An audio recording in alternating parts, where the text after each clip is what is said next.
Okay, so let's start here with the first procedure here. Safe torchlight procedure number 1. Focus, set your mind to the task you are about to do. Why do I say focus? Well, because I don't want you thinking about, ooh, what's for lunch today? Ooh, I'm really hungry. Ooh, I'm going to go out tonight. We're going to go roller skating and ooh, we're going to have a good time. Or, ooh, there's this girl that was at the restaurant or at the theater and ooh, she's just... I want you thinking about what we're doing. That's how people get hurt, when they're not thinking about this right here. They're not thinking about cutting something over there.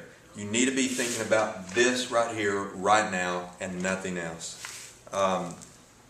That's how most accidents happen. People aren't thinking about what's going on. Number 2, clear and check area for anything unsafe. That could be a can of paint. That could be a gas can. That could be something sharp on the floor. That could be just a million different things. So you always want to make sure that your area is clean. There's nothing unsafe. It could be a bunch of junk in the way. It could be anything. That's for you to look around and identify those different things. Okay, number 3. Check torch bottles, gauges, and hoses for any defects or damages. Make sure all valves are off on the torch bottles. Okay, so we're going to go through here and literally check and make sure everything's good and tight. This fitting right here on your torch is hand tight only. So you can twist it and make sure it's good and tight. These fittings right here are done with a wrench. So if you can undo those by hand, then you certainly know it's not safe. You want to pull this apart, check all your hoses. Somebody from the class before could have dropped a big piece of heavy metal on it. They could have burned it. And it's for you to do a visual inspection of the entire thing. Once again, you want to make sure these fittings are good and tight. These fittings are good and tight. All your hose fittings are good and tight, and your fittings to the valves. Okay? So you want to make sure all those are safe. And everything looks good here. Okay, so I'm going to set that there, get my sheet again. Number 4, ensure you have on all PPEs, gloves, shirts, pants, shoes, and goggles. PPE, what does PPE stand for? Personal Protective Equipment. And that's going to be your gloves.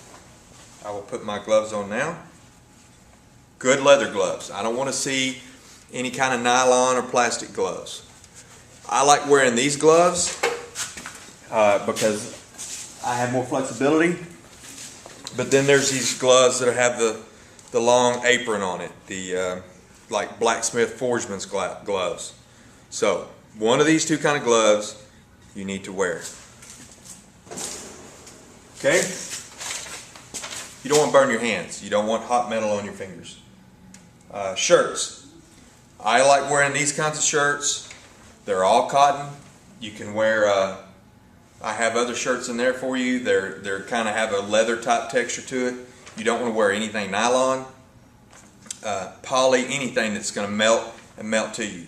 If a hot BB gets on these, it's probably going to reflect it. If it doesn't reflect it, it's going to burn it and not melt it. Pants. I like wearing long pants. They're heavy cotton. Shoes. You want to wear leather shoes. And then goggles. I like wearing safety glasses. It's recommended that you wear the cutting goggles that actually wrap around your face. That is what is recommended. I only insist that you wear cutting glasses or the clear glasses. Okay? For this purpose, for this demonstration, I will use the clear glasses. Okay. Unwind hose, which I've already done. Turn acetylene bottle 1/2 to 1 turn. Set gauge to 7 psi. Do not stand in front of gauges. Okay? So, I'm going to turn this on 1 turn. I'm going to do it slowly. You always want to open these up slowly. So when I go to turn it on, this nipple right here is facing here.